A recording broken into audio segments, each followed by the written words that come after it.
Hello everyone. तो यार आज है गुरु पूर्णिमा। तो हमने यार जितने भी गुरुओं से अपने जीवन में हर किसी से कुछ ना कुछ सीखा है, तो उन सभी को पहले नमन। और उसी के साथ आज गुरु पूर्णिमा के बारे में कुछ समझते हैं कि क्या इसका महत्व है, शास्त्रों से जानेंगे कि क्या गुरु पूर्णिमा पुराने समयों से भी जो है काफी महत्व रहा है, क्योंकि यार गुरु का जो दर्जा है ना, भगवान से भी ऊपर दिया गया है। शायद गुरु नहीं होते तो हमें भगवान के बारे में भी पता नहीं चलता। तो आज गुरु के लिए विशेष दिन है, और जो है हर लोग जो हमें कुछ न कुछ सिखाते हैं वो सब हमारे गुरु हैं। ठीक है, तो उन सभी को नमन यार। और इसी के साथ देखिए, शास्त्र के ना 10 गुरु हैं। ठीक है, और अगर हम बात करें द्रोणाचार्य जी की, भीष्म की बात करें और कर्ण के गुरु है ना, द्रोणाचार्य जी जो है भीष्म भीष्म और कर्ण के गुरु हैं। ठीक है, अगर हम बात करें चिरंजीवी परशुराम की, वेद व्यास के लिए भगवान गणेश ने लिखी पूरी महाभारत। तो आइए एक एक करके हम समझते हैं।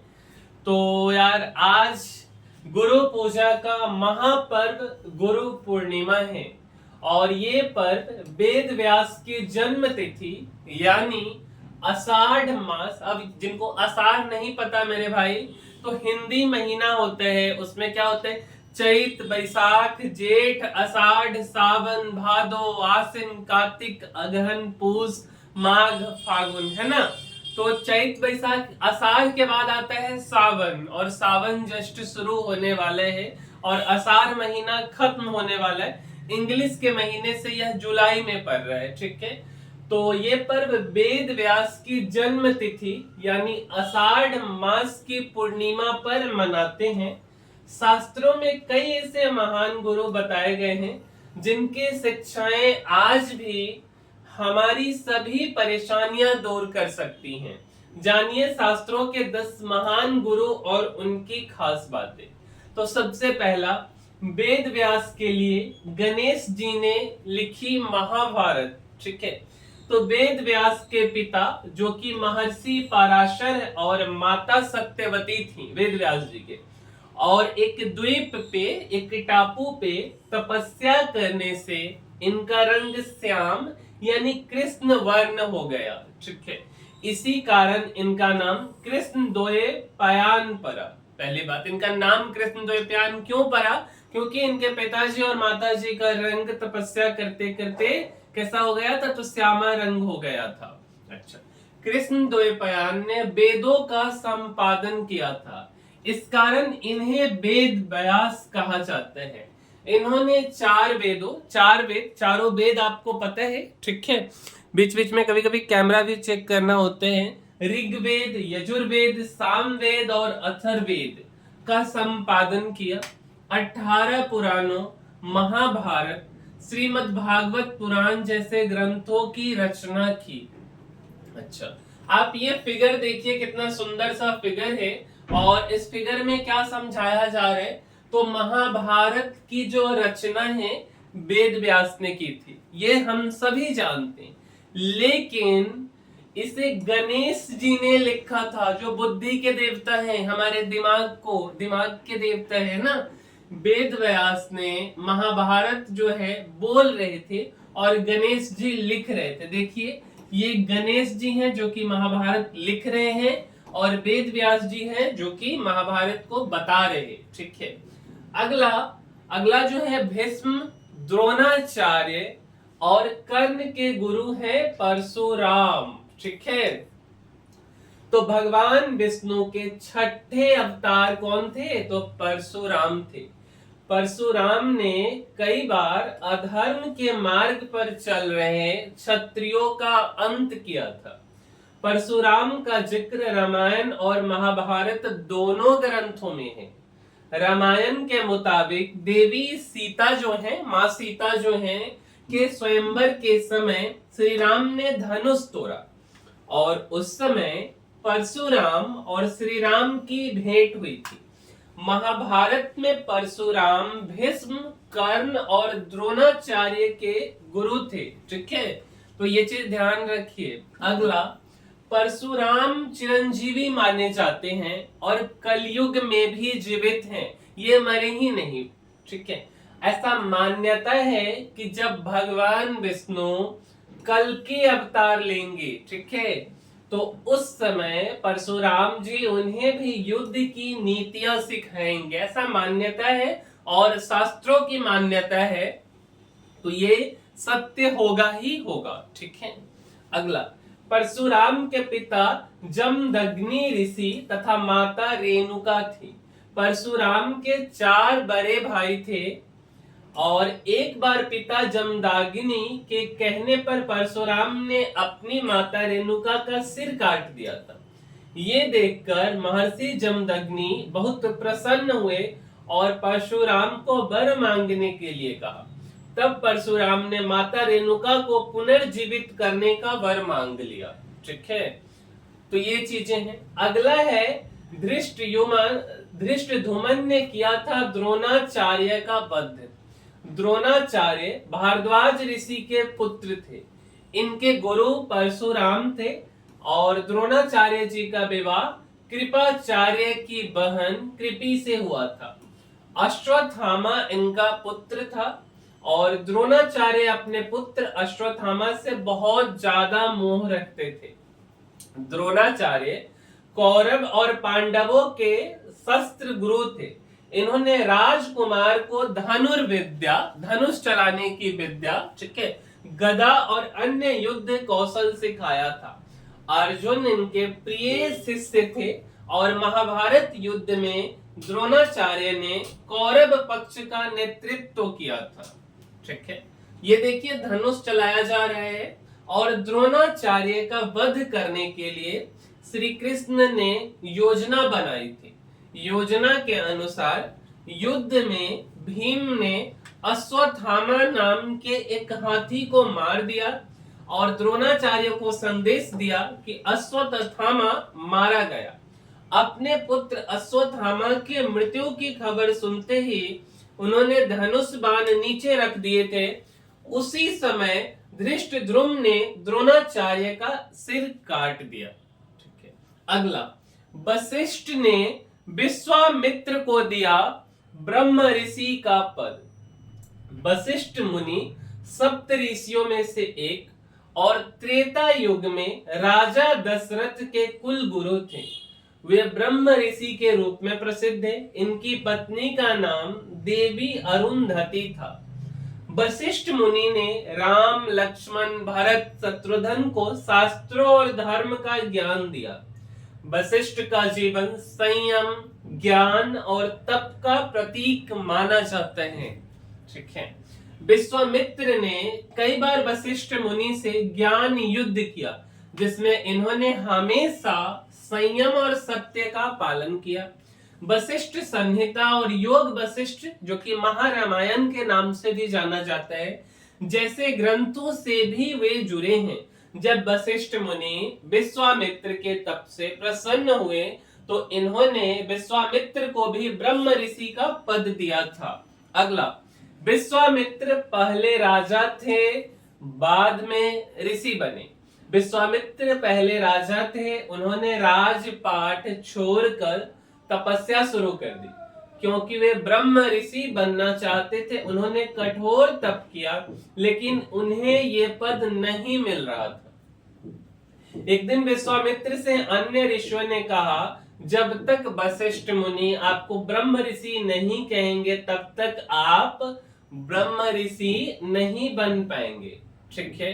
एक बार विश्वामित्र जी ने विचार किया कि आज किसी भी तरह वशिष्ठ को पराजित करके, दबाव बनाकर या हिंसा करके उनके मुंह से कहलाऊं कि विश्वामित्र ब्रह्म ऋषि हैं। रात के समय विश्वामित्र गुस्से में वशिष्ठ जी के आश्रम पहुंच गए। आश्रम में विश्वामित्र ने सुना कि वशिष्ठ मुनि अपनी पत्नी अरुंधति से विश्वामित्र की प्रशंसा कर रहे हैं। ये बात सुनने के बाद विश्वामित्र ने शास्त्र छोड़ और वशिष्ठ जी के पैरों में गिर पड़े। वशिष्ठ जी ने उन्हें उठाया और कहा कि ब्रह्म ऋषि विश्वामित्र मैं आपका स्वागत करता हूं। ठीक है। अगला कि शिव जी ने शुक्राचार्य को दी थी मृत संजीवनी विद्या। शुक्राचार्य असुरों के गुरु और शुक्र संहिता के रचयिता थे। वे जीवन और मृत्यु के रहस्यों के जानकार थे। पौराणिक कथा है कि जब देवताओं और असुरों के युद्ध होता तो बड़ी संख्या में देवता असुरों का वध कर देते थे। ठीक है। असुरों के प्राण बचाने की कामना से शुक्राचार्य ने शिव जी को प्रसन्न करने के लिए तप किया। शुक्राचार्य के तप से शिव जी प्रसन्न हो गए। उस समय शिव जी ने शुक्राचार्य को मृत्यु संजीवनी विद्या सिखाई। मृत्यु संजीवनी विद्या से मरे हुए व्यक्ति को जीवित किया जा सकता था। शुक्राचार्य ने बलि, रावण जैसे असुरों को नीतियों और युद्ध विद्या सिखाई। दत्तात्रेय भगवान के पिता हैं अनि ऋषि। अनि मुनि सप्त ऋषियों में से एक माने गए हैं। इनकी पत्नी का नाम अनुसुईया है। ब्रह्मा, विष्णु और शिव ने अनि मुनि को दर्शन दिया था। पौराणिक कथा के मुताबिक एक दिन ब्रह्मा, विष्णु और शिव तीनों देवताओं ने अनुसुईया के परीक्षा लेने उनके आश्रम पहुंचे। तीनों देवताओं ने अनुसुईया की सतीत्व की परीक्षा ली। माता अनुसुईया के तप और सतीत्व से तीनों देवता प्रसन्न हो गए। त्रिदेवों ने प्रसन्न होकर उनके यहाँ पुत्र रूप में जन्म लेने का वरदान दिया। इसके बाद अनि मुनि के यहाँ त्रिदेव के अंशों के रूप में दत्तात्रेय, दुर्वासा और चंद्रदेव का जन्म हुआ। कुछ मान्यताओं में माना जाता है कि दत्तात्रेय ब्रह्मा, विष्णु और शिव के अंश से अवतारित हुए थे। असुरों से देवताओं की रक्षा करते थे देव गुरु बृहस्पति। देवताओं के गुरु बृहस्पति हैं। बृहस्पति महर्षि अंगिरा के पुत्र हैं। वे अपने मंत्रों से देवताओं की रक्षा करते थे। एक बार देवराज इंद्र को स्वर्ग छोड़कर जाना पड़ा। उनके स्थान पर राजा नहुस को स्वर्ग का राजा बनाया गया। नहुस के मन में पाप आ गया और उसने इंद्र की पत्नी सची पर भी अधिकार करना चाहा। देव गुरु बृहस्पति ने सची से कहा कि तुम नहुस से कहना कि यदि वह सप्त ऋषियों द्वारा उठाई गई पालकी में बैठकर आएगा तभी उसे अपना स्वामी मानोगी। सची ने यह बात नहुस से कह दी। नहुस ने ऐसा ही किया। सप्त ऋषि जब पालकी उठाकर चल रहे थे तभी नहुस ने एक ऋषि को लात मार दी। इससे क्रोधित होकर अगस्त्य ऋषि ने नहुस को उसी समय स्वर्ग से गिरने का शाप दे दिया, मतलब श्राप दे दिया। ठीक है। इस प्रकार देव गुरु बृहस्पति की सलाह से सची का पतिव्रत धर्म बना रहा और देवराज इंद्र फिर से स्वर्ग के राजा बन गए। अगला है कि श्री कृष्ण और बलराम को सांदीपनी ने सिखाई थी 64 कलाएं। महर्षि सांदीपनी भगवान श्री कृष्ण, बलराम और सुदामा के गुरु थे। श्री कृष्ण और बलराम इनसे शिक्षा प्राप्त करने मथुरा से उज्जैनी, वर्तमान में जिसको हम उज्जैन के नाम से जानते हैं, वहां पे आए थे। महर्षि सांदीपनी ने भगवान श्री कृष्ण को 64 दिनों में 64 कलाओं की शिक्षा दी थी। शिक्षा ग्रहण करने के बाद जब श्री कृष्ण ने गुरु दक्षिणा देने की बात कही तो सांदीपनी ने कहा कि शंखासुर नाम का एक दैत्य मेरे पुत्र को उठाकर ले गया है, उसे वापस ले आओ। श्री कृष्ण ने गुरु पुत्र को वापस लाने का वचन दे दिया और बलराम के साथ उसे खोजने निकल पड़े। खोजते खोजते श्री कृष्ण को मालूम हुआ कि गुरु सांदीपनी का पुत्र मर चुका है। इसके बाद श्री कृष्ण यमलोक पहुंचे और यमराज से गुरु पुत्र के प्राण को वापस ले आए। गुरु सांदीपनी को उनका पुत्र लौटाकर गुरु दक्षिणा पूरी की। तो मेरे भाई, जब हम किसी गुरु से कुछ सीखते हैं तो गुरु दक्षिणा भी देना होता है। और इस कहानी में ये चीजें हमने सीखी कि भगवान श्री कृष्ण ने भी जिस गुरु से शिक्षा ली थी उनको गुरु दक्षिणा में उनके पुत्र को मृत्यु लोक से वापस ला करके अपने गुरु दक्षिणा को जो है कि उतारा था या दिया था अपने गुरु को। अगला कि सूर्य के साथ चलते चलते हनुमान ने हासिल किया ज्ञान। बालक हनुमान जब थोड़े बड़े हुए उनके माता पिता यानी अंजनी और केसरी ने उन्हें सूर्य देव के पास भेजा ताकि वे सभी वेदों का ज्ञान हासिल कर सके। माता पिता की बात मानकर हनुमान जी ने सूर्य देव के पास पहुंच गए। उन्होंने सूर्य से गुरु बनने की प्रार्थना की और सूर्य ने हनुमान की बात सुनी और कहा कि मैं एक पल भी कहीं ठहरता नहीं हूं, मेरा रथ भी लगातार चलता रहता है, मैं रथ से उतर भी नहीं सकता, ऐसे में मैं तुम्हें ज्ञान कैसे दे सकता हूँ। हनुमान जी बोले कि आप बिना रुके ही मुझे शिक्षा दे सकते हैं, मैं आपके साथ चलते चलते ज्ञान हासिल कर लूंगा।